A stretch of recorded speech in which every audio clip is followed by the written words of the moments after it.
c'est le premier ministre chef du gouvernement la ñuy xaar assemblée nationale bu Sénégal ce que je veux dire par là mooy c'est pas le président de PASTEF mooy dem assemblée cela veut dire quoi que ni Ousmane Sonko bu demee assemblée nationale li nga xam ne moo ko fa tax a jóg mooy li ñu tuddee des questions d'actualité maanaam député yi ñoom ñooy xool ne réewum Sénégal mii ñu nekk depuis quelque temps lii ak lii ak lii ak lii moo fi actualité ñu posé ko soo fàttali ko le 21 février 2025 Ousmane Sonko demoon na assemblée nationale moom ak gouvernement am pour tontu ci laaju député yi lan moo doon thème ba nga xam ne moo ko fa yóbbu woon mooy dañ doon yëkkati ay laaj jëmale ko ci lu ñu tudde woon audit du rapport sur la situation des finances publiques 2019 ba 31 décembre 2024 booba la fa Ousmane Sonko demoon pour indi ay leeral ci mbirum rapport boobule nga xam ne moo doon wax sur les finances publiques mais également wax yan mesure le gouvernement am nar a jël pour génne cette Sénégal situation boobule léegi la question simple qu'on se pose mooy Safiatou fi ñu nekk nii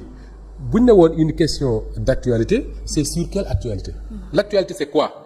l'actualité Safiatou Cissé c'est la crise bi nga xam ne moo nekk tey au sommet de l'État du Sénégal c'est vrai on me dira que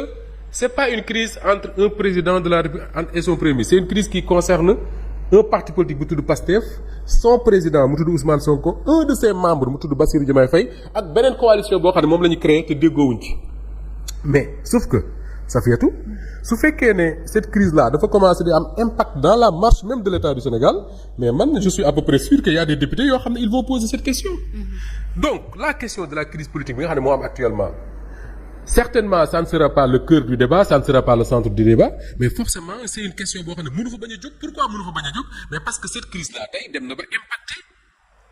la marche de l'État du Sénégal tey bu ñu ne laa am na des membres du gouvernement bi nga xam ne Ousmane Sonko moo leen jiite des membres de son gouvernement ña ngay tànn ban coalition la ñu war a dem ak ban coalition la ñu war a dem ñu naan le premier ministre toog na fi demul conseil des ministres parce que dafa nekkoon congé activité nangam ak nangam man de su ma nekkoon député à l'Assemblée nationale su premier ministre ñëwee dinaa ko laaj ci yu mel noonu dina ma tontoog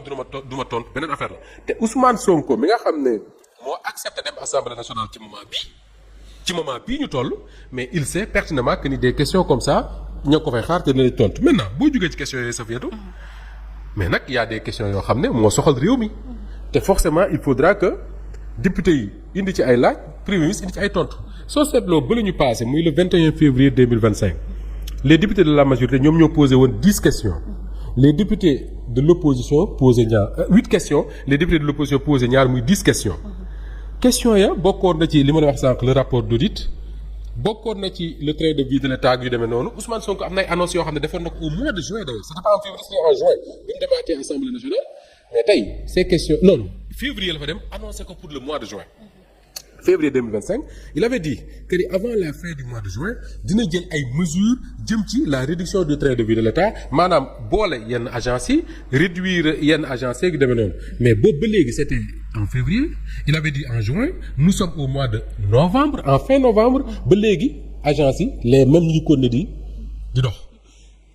ki nga xam ne moo nekkoon le secrétaire général du gouvernement de l'époque muy Mohamed Al Amin Lo demoon na fii ci RTS ci benn émission ak Omar Gningue mu annoncé fi li mu tudde woon un rebasing salarial maanaam état wu Sénégal salaire yi nga xam ne moom lay fay ay agent wam ñi nekk ci agence yeeg ministres yeeg DG yeeg nangam il faut ñu xoolaat ko pour méngale ko ak li nga xam ne mooy niveau d'endettement niveau de difficulté financière yi nga xam ne moom la Sénégal am mais ba léegi gisuma acte bu ñu posé par rapport à ces salaires-là les députés forcément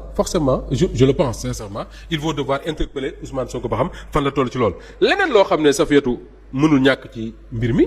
mooy Sénégal def nañu nawet nañu ba pare taw na baykat yi bay nañu am nañu gerte gi bari na loolu macha allah mais tey fii ñu toll nii njàqare gi nekk ci baykat yi kenn xamul nu mu toll man maa ngi jot sama téléphone ay audio ay baykat yoo xam ne mais dañ naan la am na si ñoom ñoo xam ne commencé nañ di brader maanaam wanteer seen gerte ci luuma yi te wanteer googu ñu koy wanteer am na ñoo xam ne nee nañ dem nañ ba jaayee seen kilo gerte ay 125 francs lan moo ko waral mais parce que ñiy jënd situation bii ñu toll nii moo leen arrangé tant que état bi fixé wul prix par exemple état bi génn ne prix plancher mooy prix bi nga xam ne moo gën a tuuti li mënta ñàkk pour jaay gerte ñu ngi ko fixé je sais pas moi à 200 250 290 300 francs su boobaa baykat bi nga xam ne moom mooy jaay gerte mais dina mën a dem bu demee ne man kat d'accord naa jaay mais du ma wàcc prix bi nga xam ne moom la état bi fixé mais fi mu nekk nii comme état bi fixé gul prix mais am na ñoo xam ne mais ñi ngi bëgg a rey baykat yi parce que xam nañ ne baykat yi soxla nañu xaalis ci jamono ji am na ay bor yoo xam ne mi ngi taxaw di leen xaar ñu war koo fay gerte gi ñu yor mënuñu koo denc jëmale déwén il faut ñu dundal njaboot gi dañuy commencer di ko wanteer loolu je crois que vendredi il faudra que Ousmane Sonko je ne sais pas ba xam député yi dinañ ko ci laaj wala déet mais il faudra que su fekkee ne état bi juboo na ci prix yi mais mu annoncé ko fa baykat yépp xam ku nekk lan mooy prix bi nga xam lan nga koy jaayee d'autant plus que am na ci benn baykat bu ma envoyé message suba mu ne ma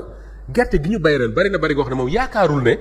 Sonacos mën na koo jënd ak ñi nga xam ne ñoo ne ci biir réew mi donc il va falloir penser réfléchir ba xam est-ce que dañuy exporter gerte gi comme ni ko chinois yi doon defee di jënd di ñëw di ko jënd ak yooyu mais yooyu yëpp c'est des questions yoo xam ne pour man yu am solo la te moo ëpp solo fuuf